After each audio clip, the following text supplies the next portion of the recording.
Journey back to the late 7th century BC, into the kingdom of Judah during the early reign of King Josiah. It was an era of deep-seated spiritual decay and moral decline, a nation teetering on the edge of consequence. From within this turbulent society, a powerful and authoritative voice emerged, the prophet Zephaniah. His name, meaning "the Lord has hidden," might hint at his birth during the dark days under the evil king Manasseh. As a descendant of the great king Hezekiah, Zephaniah possessed royal blood, which may have granted him access to the royal court. Yet his message was a divine and impartial warning to all people, from the highest officials in the palace to the common folk in the streets of Jerusalem. The book of Zephaniah, though one of the shorter prophetic books in the Old Testament at only 3 chapters, delivers a message of profound intensity. Its central theme is the imminent Day of the Lord, a time of reckoning, a day of wrath and divine judgment against Judah for its profound sins. Zephaniah fearlessly condemned the rampant idolatry, the syncretic worship that mixed devotion to God with the veneration of false deities like Baal and Milcom. He spoke out against the violence, the deceit, and the social injustice that plagued the nation. He painted a stark and somber picture of this coming day, a day of darkness, not light, a day of trouble and distress, of ruin and desolation.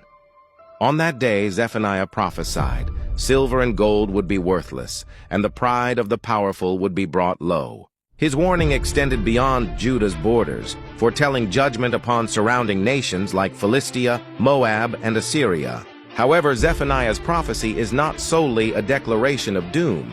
Woven through the fabric of these stern warnings is a compelling call to repentance. He implored the people, especially the humble and the afflicted, to seek the Lord before the day of judgment arrived. "Seek righteousness, seek humility," he cried. "Perhaps you will be sheltered on the day of the Lord's anger." This was not a guarantee, but a chance, an opportunity for the people to turn from their wicked ways and return to their covenant with God. And for those who would listen, Zephaniah offered a breathtaking promise of hope and restoration. He prophesied that God would preserve a remnant, a small, faithful portion of his people who would be cleansed of their pride and purified in the crucible of judgment. This humble and trusting remnant would be the seed of a renewed nation. The climax of his book transitions from judgment to joy, foretelling a future where God would remove their punishments and dwell in their midst. In a remarkable passage, Zephaniah portrays God not as a distant judge, but as a mighty warrior who saves, who takes great delight in his people, quieting them with his love and rejoicing over you with singing.